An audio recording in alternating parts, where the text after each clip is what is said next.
안녕하세요. 동네 수의사입니다. 오늘은 개당뇨병 두 번째 시간인데요. 첫 번째 영상을 안 보신 분들은 여기 상단에 1번 영상을 보고 오시고, 오늘은 두 번째로 이어서 해보겠습니다. 개당뇨병이 걸린 개들이 이제 운동은 어떻게 해야 되냐면, 자, 일단은 당뇨병이 걸려도 운동을 해야 되겠죠.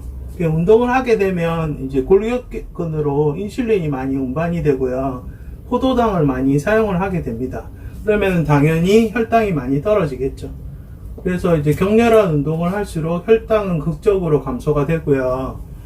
만약에 이제 격렬한 운동을 계획을 하고 있다 하면은 운동 전에 인슐린 용량을 조금 감량해서 투여를 해야 됩니다. 왜냐면은 지금 혈당이 높지만 어차피 운동을 하게 되면 혈당이 떨어지는데, 인슐린을 정상 용량만큼 투여를 하게 되면 저혈당이 올 수 있으니까 운동 전에 인슐린 용량을 조금 감량을 해서 저혈당 발생을 대비해야 되고, 혹시나 저혈당이 오게 되는 경우가 있으니까 운동을 할 때 강아지가 먹는 사료나 이런 걸 챙겨 가지고 저혈당이 왔을 때 혈당을 보충할 수 있는 것을 챙겨 가셔야 되고요.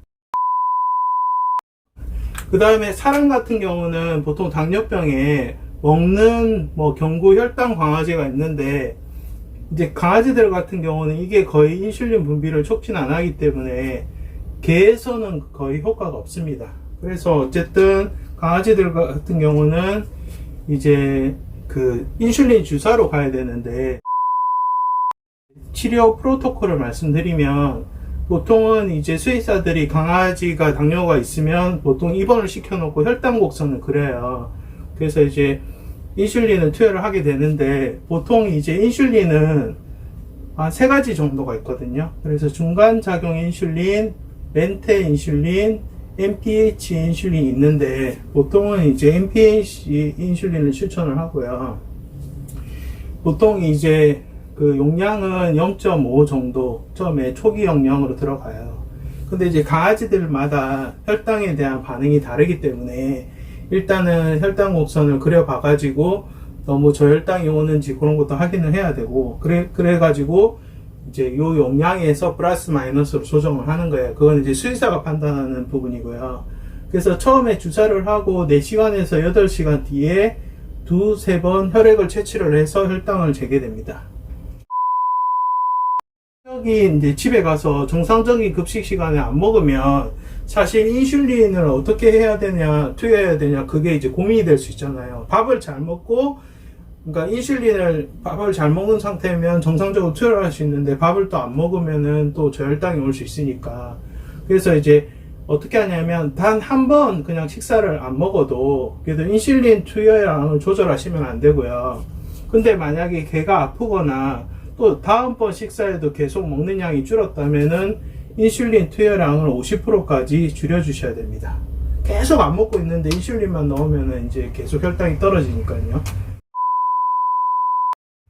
그리고 이제 인슐린을 이제 집에서 이제 치료를 어쨌든 이제 계속 주사를 해서 관리를 하는데, 얘가 정말 관리가 잘 되는지 안 되는지를 어떻게 하냐면, 첫 번째로 중요한 게 이게 체중이 안정화되거나 증가하게 돼요. 그래서 이제 체중이 계속 줄어들지 않고 체중이 잘 유지가 되면 어쨌든 인슐린 치료가 잘 되구나 생각하시면 되고, 그 다음에 피모의 질, 그 다음에 피부질이 향상됩니다. 그러니까 모질이 좀 좋아지고, 그 다음에 피부도 좀 뭔가 매끈매끈해지고 그런 부분이 생기고요.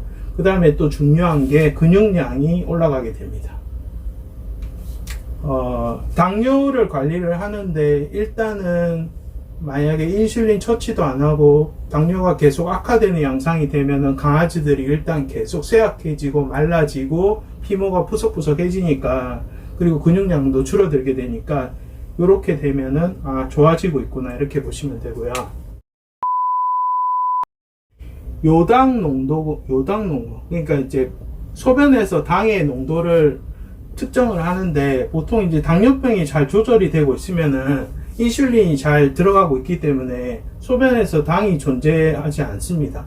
그러니까 처음에 당뇨병이 걸리면 오줌에서 당이 검출이 되는데, 인슐린 치료를 잘하면 당연히 당이 검출이 안 되겠죠. 근데 당이 검출이 안 된다고 인슐린을 감소시키면 안 돼요. 왜냐하면은 인슐린이 들어가서 당이 안 나오는 거고 정상으로 유지가 되는 건데, 그냥 지금 당이 안 나온다고 해서 인슐린을 줄여버리면 또 다시 오줌에서 당이 나오니까 인슐린 투여량을 감소시키면 안 됩니다.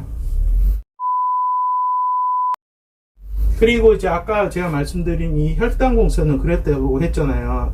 혈당 곡선을 평가할 때 제일 중요한 게, 최고점도 중요하지만 제일 중요한 게, 이게 혈당 곡선을 이렇게 그렸을 때 이 밑에 최저점 있죠, 제일 낮은 이 최저점의 혈당이 얼마인지가 중요합니다. 왜냐하면은 최저점이 너무 떨어지게 되면 저혈당이 오고 쇼크가 올 수 있기 때문에 최저점을 체크하는 게 가장 중요한데, 최저점은 말 그대로 가장 낮은 혈당의 농도를 말하는데, 자, 80에서 100 사이인 경우가, 그러니까 80에서 100 정도 되면 혈당이 되게 많이 떨어지잖아요. 그렇게 되면은 인슐린 양을 좀 줄여야 되고요.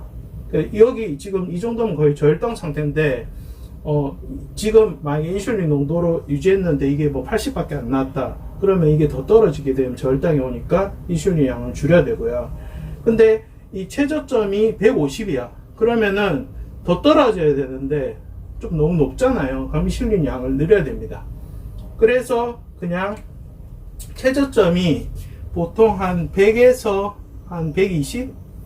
그 정도 나오면은 그냥 괜찮구나 이렇게 보시면 되고요. 이런 것도 이제 수의사가 입원을 시켜놓고 혈당 곡선을 평가를 해서 보호자한테 이제 이 정도의 인슐린 용량을 투여합니다 이렇게 알려주고, 그거를 갖다가 보호자가 하루에 2번씩 인슐린 주사를 투여하는 거죠.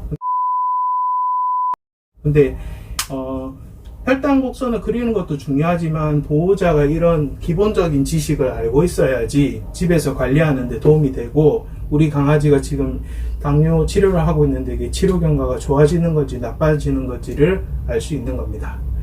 자, 여전히 당뇨병이 양이 많아요. 그래서 이제 오늘 2번째까지 하고 마무리했고, 아마 제 생각에는 한 5편까지 가지 않을까 생각하고 있습니다. 오늘 영상 여기까지고요. 또 다음 영상은 내일 또 이어서 해드리겠습니다. 감사합니다.